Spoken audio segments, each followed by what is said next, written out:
Nancy Pelosi sent a shot this past weekend directed squarely at Ilhan Omar, Alexandria Ocasio-Cortez, and the other freshman radicals. Ocasio-Cortez, of course, couldn't let that go without a response, and it was awesome. Also, Joe Biden apologizes yet again for mistakes he's made during the campaign. We'll take a look at that, plus a whole lot more. I'm Bobby Eberle. This is a 13-minute news hour. And God bless the United States of America.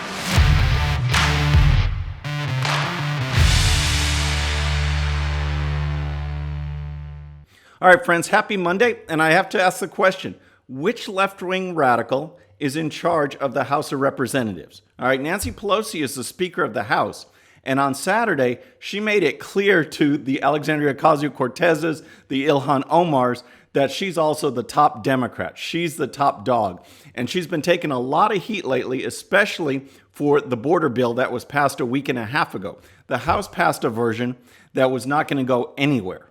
The Senate passed their version, sent it back to the House, and that's when Pelosi and moderate Democrats came on board. And she basically had no choice, because if you didn't, you needed to pass that bill in order to address what's going on with the overcrowding, with the asylum process, and getting the funding there to take care of this flood of people. But she met with a ton of resistance, and namely from people like Ocasio-Cortez, Rashida Tlaib, Ilhan Omar, Ayanna Pressley. And Pelosi talked to the New York Times on Saturday and sent a message squarely to those four. And it was great. Check this out from the New York Times. Pelosi feels that the four made themselves irrelevant to the process by voting against our bill, as she puts it, which she felt was the strongest one she could get. All these people have their public whatever and their Twitter world, she said, but they don't have any following. They're four people, and that's how many votes they got. Whoa. Yikes. I mean, that is some strong stuff from Nancy Pelosi. So as you can imagine, that didn't go over well. And Ocasio-Cortez will never shy away from Twitter. And here's what she said. She said, the public whatever is called public sentiment. And wielding the power to shift it is how we actually achieve meaningful change in this country. All right, I love it. She couldn't take it. She had to fire back. And Ocasio-Cortez also added this. She said, I find it strange when members act as though social media isn't important. They set millions of dollars on fire to run TV ads so people can see their message.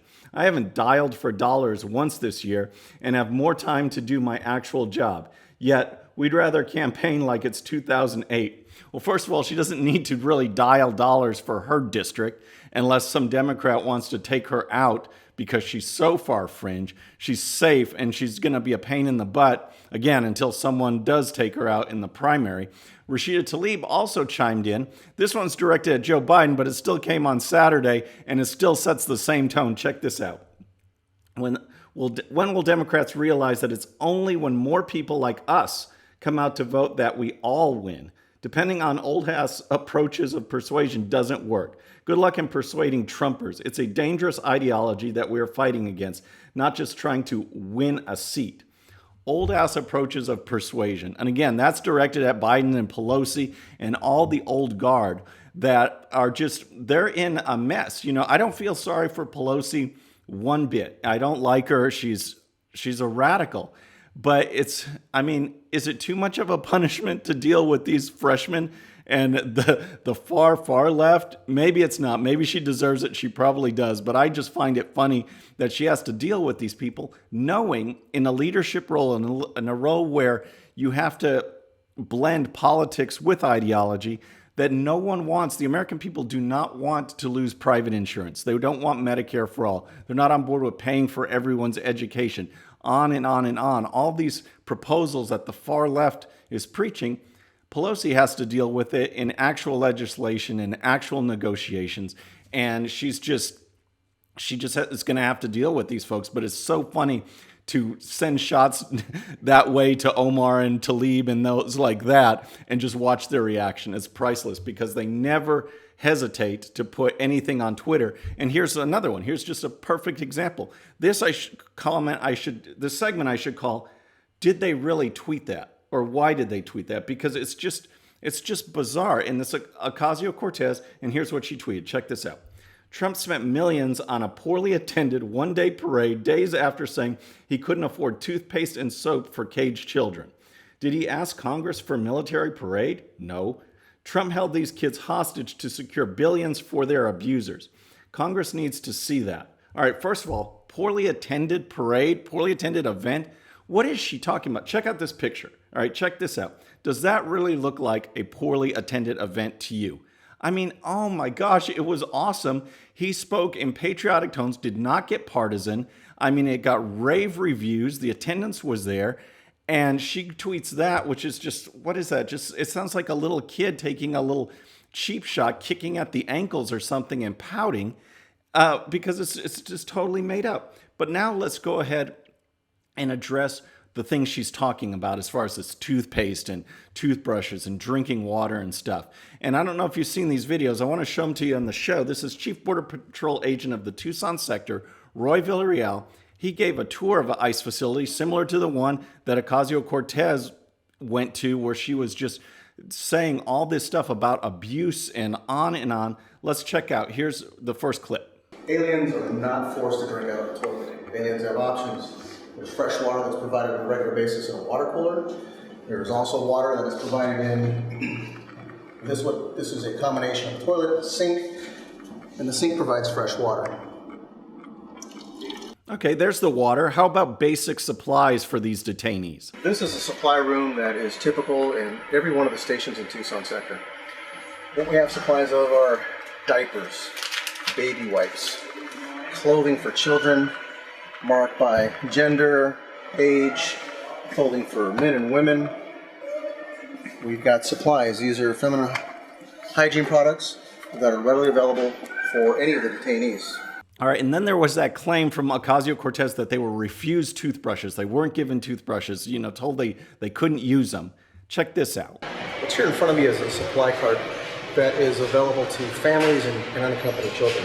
What it includes: baby formula, crackers, raisins, tuna fish, Mylar blanket. Here's one of the other aspects. There's a lot of misinformation that we're not allowing people to brush their teeth. This is a toothbrush that is preloaded with toothpaste, and it's provided to everyone and readily available should they want more than one.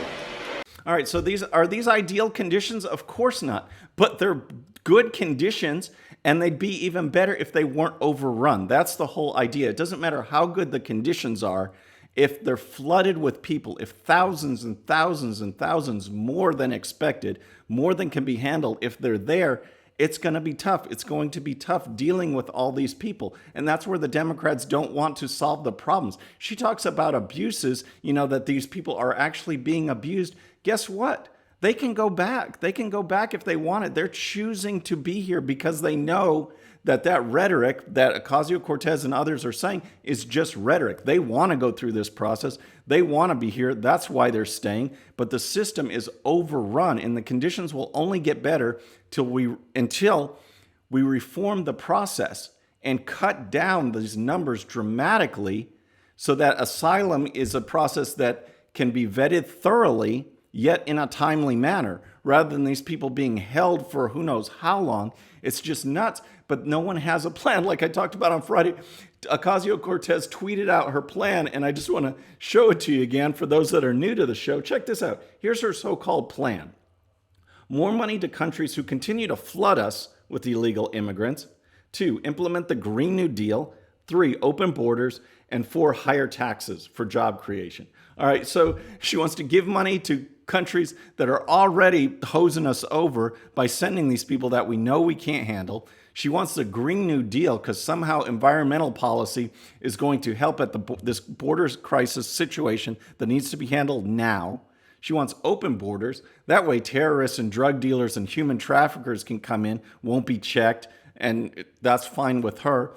And then more taxes for job creation when we're in the biggest expansion we've ever had, when unemployment is at a 50-year low. It absolutely makes no sense at all, folks.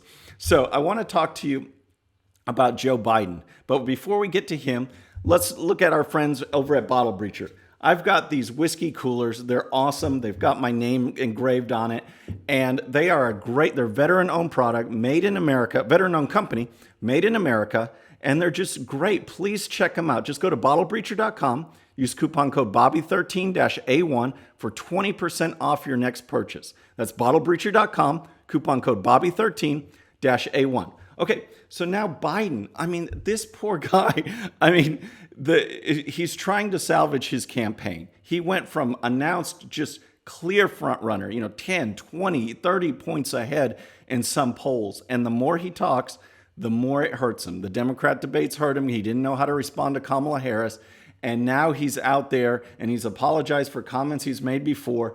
And now he's out there and he's apologizing again. Check this report out from the Daily Caller. It says, former Vice President Joe Biden issued an apology Saturday afternoon for recently recalling good relationships he shared with segregationists during his time in the Senate.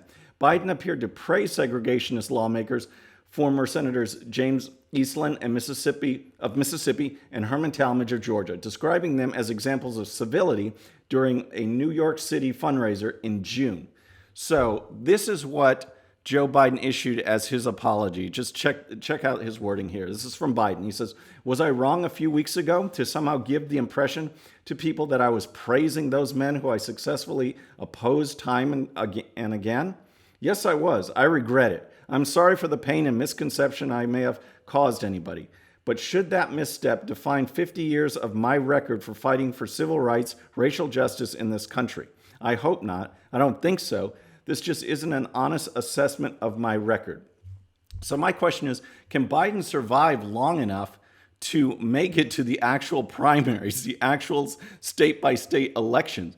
Because the more he campaigns, the more he hurts his campaign. And it's just, they see him as a target, Booker's and Harris and all of these other candidates. They see him as the one to tear down, and they're going after him, and he's not responding well. And in fact, it just leads to more gaffes, more missteps. And it's a situation that he's going to have to deal with. And I don't think he can. I think you're just going to see the poll numbers go down. And it's a shame, because his main problem, the main thing that's hurting him is that the Democrat field and the far left-wing ideology has taken over the party. And it's not in his nature to be on board with all of these far left Medicare for all, education for all, jobs for all, Green New Deal type policies. And he doesn't know how to respond. So everything he's saying has a kind of a layer of insincerity now, because he's trying to hop on board with what's popular. And it's just not a genuine campaign. And now he has to defend from gaffes and other things like that, which just really hurt him. And it's going to bring him down in the polls. We can see it happening now, and it's just going to continue. All right, folks, that's our show for today. The next show will actually be from our temporary studios, and we'll be there for the next 3 weeks. Hope you enjoyed this one. Please subscribe. And when you do, please hit that bell. Tell your friends about it. I'll join you in the comments. Please let me know what you think. Have a great day. We'll see you next time. I'm Bobby Eberle. This is the 13-Minute News Hour.